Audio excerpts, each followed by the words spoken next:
Hi everyone, welcome back. This video is to address and maybe clean up some questions and clarifications on the card pack drill.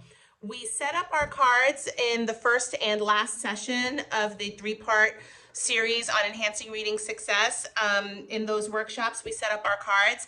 I have with me my actual cards from the company, but they don't come coded and they don't come color coded.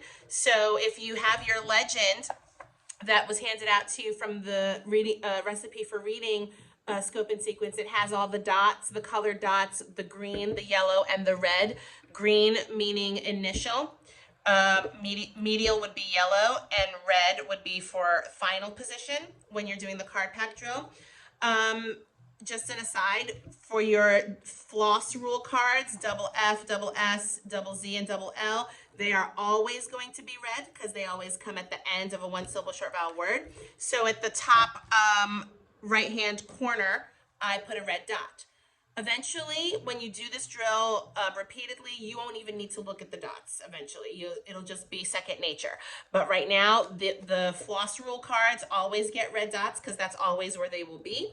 And then the other letters in the legend, these are all going to be green because they come first. So CH will always be first, and I place that on my right because when the students are in front of you, it will be their left, and they will be reading the cards left to right. So you've got to get real good at working upside down. So when they say the sound and you just real quick flip, y, z, w, r, o, k. Those were all my green ones. Then I have some vowels. Now vowels will always be medial, okay? So yellow, those will always go in the middle. There will be a time, like for example, the letter M. M on your legend will be coded green and red because M can go in either slot. You can pick and choose where you want the M to go, especially if you're working on initial sounds, then maybe you want it to always go in the initial. If you're working and you want to switch it up and put the M sound on the final, you can do that. It can just never go in the medial position because it's not yellow. Okay, so green, yellow, red. This can go in either one. So I'm going to place it here for now. Then we have G is always red, X, T, D, N is also a green or a red. That can go in either space. B and P as well. So these are the cards I have with me right now, and I'm going to add in that Magic E card. Making a Magic E card is pretty easy. You can put one big star at the top because, you know, the students will know Magic E by the star. It's their visual to help them out.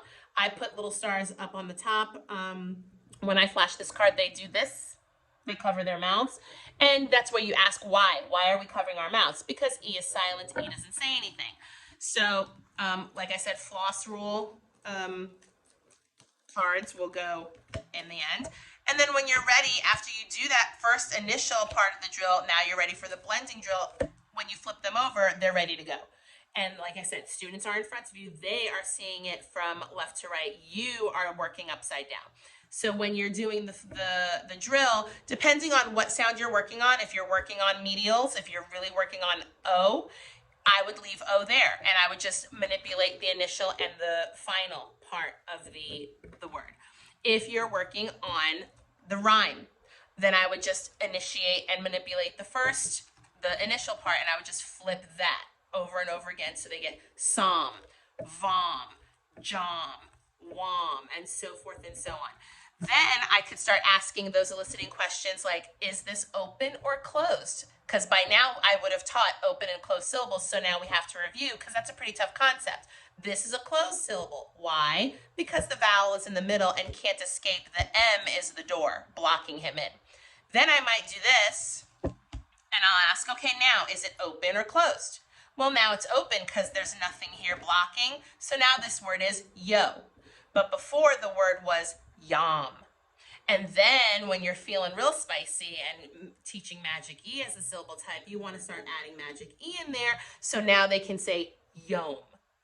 And of course, you're always talking about how these are nonsense words. They are not real. Some words will pop up and will be real, but we do want the students to be able to decode quickly those nonsense words, because if they can do that, then they will be able to much easier and much quicker, much more quickly be able to decode real words. So again, we have the card set up during the groups, during the session.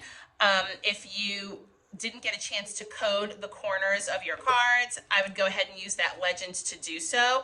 And then we can check back here when I do the card pack drill with my students so that you can see how one of those sessions looks when we're doing it quickly, and it just looks real polished. Again, the students are in front of you and you are working upside down with the cards. When you flash it to them, they should see it correctly. You should see it upside down. All right, I'll see you later. And as always, read with Rosie.